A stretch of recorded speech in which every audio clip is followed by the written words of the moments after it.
and read the description of the broadcast as well. Then like the broadcast, share it to invite your friends, your not so friendly friends, and tell them to join us now. I haven't done that. You can also pick up your phone. It is an open mic, remember? You can phone in anytime to express yourself. Maybe I should get everybody started first. The death of Buhari. Now we are getting to the stage of the burial of Buhari. Today is a public holiday in Nigeria, by the way. A day declared as a work-free day in order for the country to, in quotes, mourn the dead former president who died in London Hospital, by the way. He's a two-time head of state of Nigeria. Head of state. President. When you combine both, we are talking about an opportunity of 10 years. But in his old age, he had to rely on the healthcare of another country. So Femi Oponu Adesina, among many of Buhari's aides, those who were there to massage his ego, court jesters, we call them. He said the reason why Buhari had to die in London was because Buhari had been using the UK hospital even before he became your president. Some said it's because of privacy. I think we have managed as well in the last 24 hours to to debunk the narratives that the Ronukus were trying to push. They were trying to gaslight the people on how they should react to an evil man whose reign changed the trajectory of so many people's lives. So we have changed that one. You can express yourself as you wish. Nigeria is not mourning. Buhari's benefactors or so are those who are possibly mourning. Buhari's beneficiaries. So on Mayegun's Diary Political on Brunch Time today, we are continuing the documentation of the evil man, Buhari. And why is he evil? We'll tell you. In case if you have a Stockholm syndrome, by the way, and it has nothing to do with dating him or not. So tell everybody that. So much today. So good morning once again, and good afternoon to you. Good evening to you from wherever you are joining us as we continue the series on the late Muhammadu Buhari. Those who have tried to gaslight us in the last 24 to 48 hours, trying to use their own religious indoctrination to try to gaslight us. So majority of them have now taken the back seat as it has become so difficult to spin it, tribalize it as much as they are trying, but it's not really kind of like a gelling. Who is Buhari? Buhari is that, the son of a dog seller from Niger Republic who came to Nigeria, as history was told, he came to Nigeria from Niger Republic in the year 1940 something, no real record to match the date. Met a lady in Daura, in today's Daura, and where today's Katsina. And then they had children together. One of them is this Muhammadu Buhari. When he became 18, before he even became 18, I think it was 17, Buhari ran away from home to go and join the military. And from then on, his entire life, his entire existence has been funded by taxpayers. He's been part of, the genocidal war that took place in Nigeria called the Biafra Nigeria War. He was part of that. He's been part of every coup until he himself benefited from a coup in 1983-84. He got overthrown. 30 years later, he led a change campaign, a change from what then was called a corrupt and then a weak government to a strong, incorruptible government of Buhari. 8 years after that, Nigeria became more terrorized, with more terrorist groups who have become more industries, like industry right now, who have their own territory, the Nigerian government marked as an ungoverned area. Nigeria economy is in shambles, courtesy of this Buhari. He appointed thieves, he appointed, saboteurs, enablers, who eventually shown that they hated Nigeria. These rogues are walking free today. And guess what? They are those who are putting together a package to present Buhari as one greatest leader that ever lived. Buhari, in all these years of his public service, not in his hometown, not in his state, not in Abuja, the capital of Nigeria, did he build any single hospital, upgraded any that he could possibly at least use as a form, as a way of a patriotism. You know what they said, right? They said that Buhari loves Nigeria so much, but he didn't trust Nigeria, that he trusted the British hospital, the British medical system, to have all his medical record.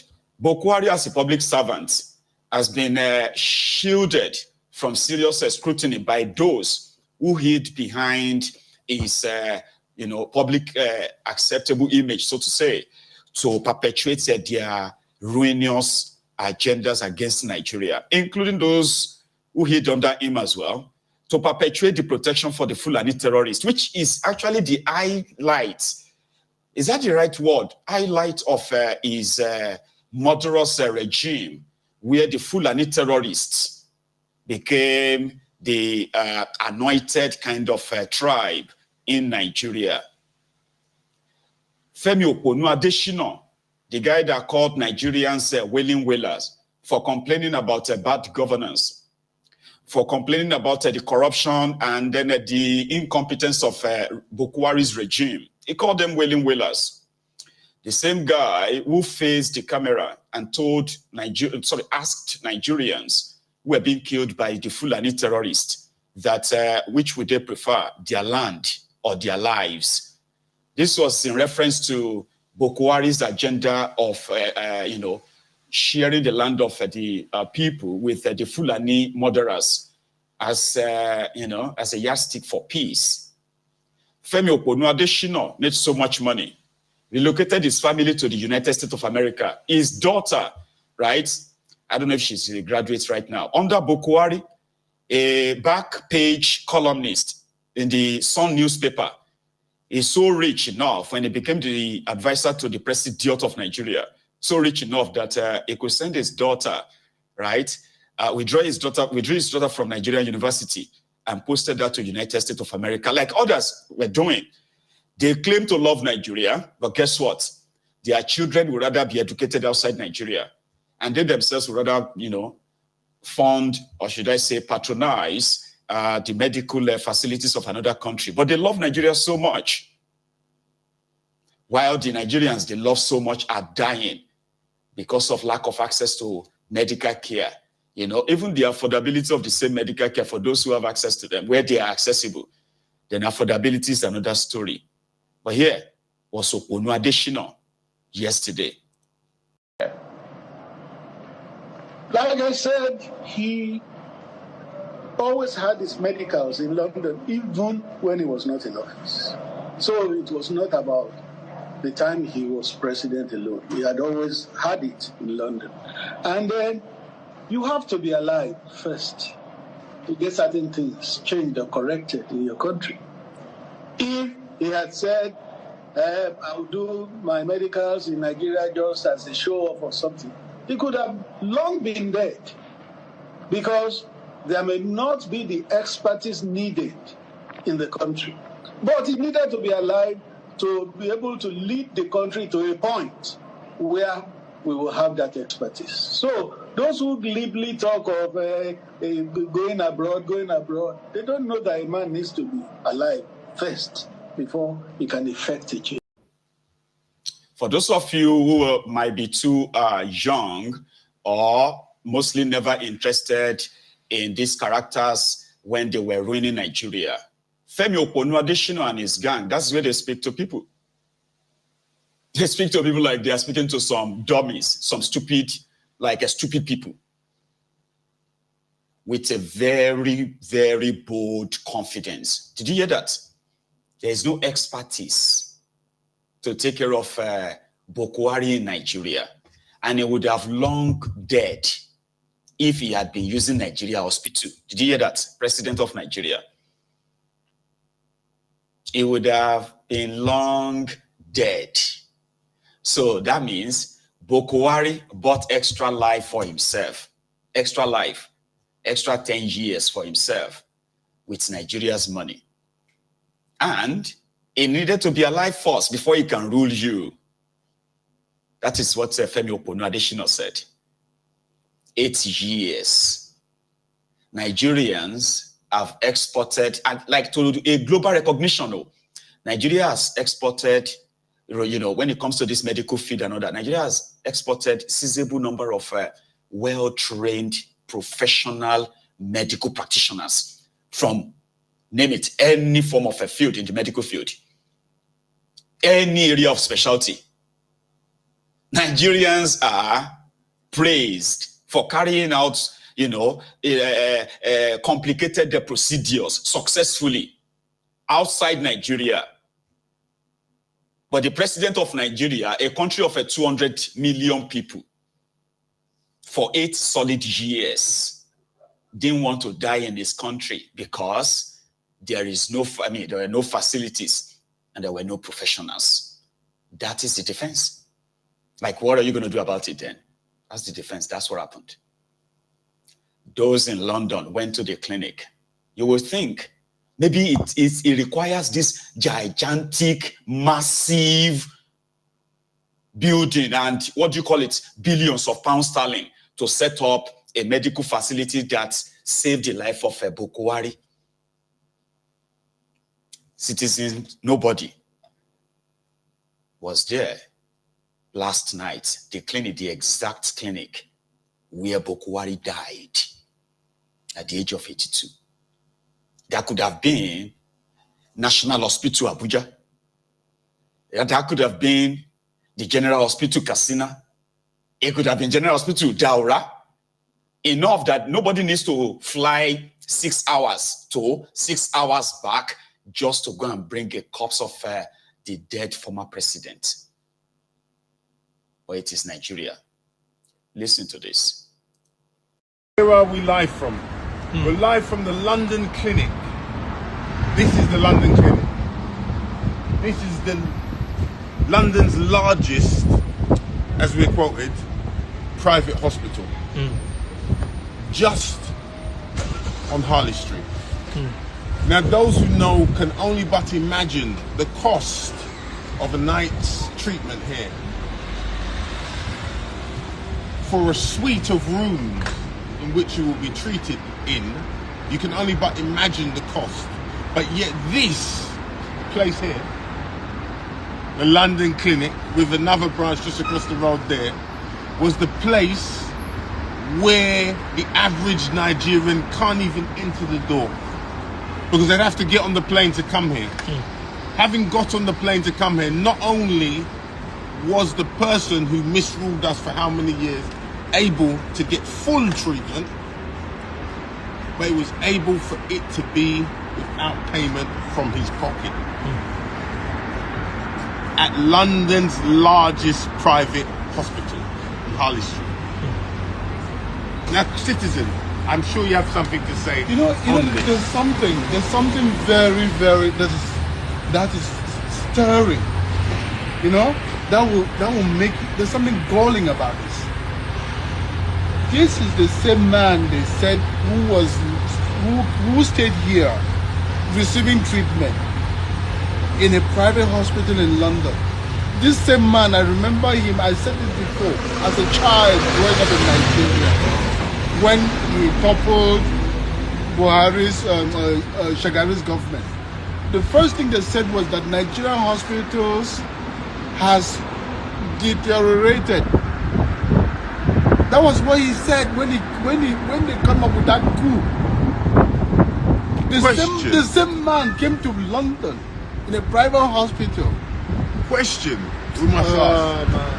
As we can quote from staff, as we told, we didn't film them because we like to leave them as anonymous. We were told he was here between 2 weeks and 10 days. 10 days, 2 weeks, that kind of thing. How is it that those who foot the bill for this treatment, not only this one, but one's going back, I've only told on the day when the bill is due. They weren't told when he arrived. They were told when the bill is due. This is the London clinic. Not Abuja clinic, not Echo clinic, not Port Harcourt, not Kanu, not Katsina. This is London clinic. Go on the website and see how much the fees are for what they call self-pay. And I think it's the largest private hospital in London. The largest private hospital in London. Bigger than the Wellington. Yeah, the thing is that this man, these people who came here for treatment, nothing stops them from going to the national health clinics or hospital in London here because it is free. For someone like him, he has a British passport. So it will be free for him. So, but again, having the last laugh, he still went to a private hospital in this country. The cost, which is nothing but peanut to them anyway, because it's public money. Because it's for free. This public money is free as well. It doesn't know the cost. I understand what you're saying. It's free because they don't pay for it. Because it's Nigeria, it's a money that belongs to Nigeria. So they do whatever they like. Nigerian citizen. Are you a citizen? So are you a citizen? Can you enter this hospital I understand what you're as saying. a citizen? I understand what you're saying. It's free. It's free for those Nigerian politicians because it is not their money in the first place. So they do whatever they like. But it's a very expensive hospital for an ordinary person to come to. You can't even afford it. Okay, now my point is that I was looking at this hospital when we came here. What was going through my mind was this. If there was leadership, something like this would be in different parts of Nigeria. This man would have created something like this in Nigeria. Times 20. Yes. Times 30. Yes. Times 50. Times 70. Each state would have 2, 3 places like this. How many do they have now? They will loot, steal the money, and at the end of the day, they will come and use that money and spend it abroad. Spend it abroad. When this man was ill, we were never told what ailed him. Now he's dead. Will we be told what killed him? Nigeria saved him. It's killing us. This is the London clinic where it's saving those perpetrators of the greatest fraud known to man. That one which keeps you enslaved. If you like, take action. If you don't like, take action. Whichever way it is. But question yourself. When your children are sick, when your parents are sick, what hospital do they go to in that contraption? That place called Nigeria. Where do they go? Is it the same London clinic? On that note, because this is a short one, with vigor and militancy, we say take it back. Action.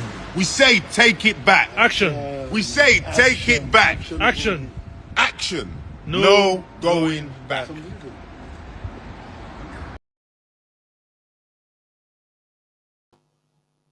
Brilliant. Nigerians in Nigeria have been conditioned to accept all these things. There is nothing you can say to them, nothing. And guess what? It is even worse. When you meet people who agrees with you that, man, this is so wrong, this is bad, don't go to bed. and think they are actually genuinely opposed to it. No, they're not. In my own 10-year career,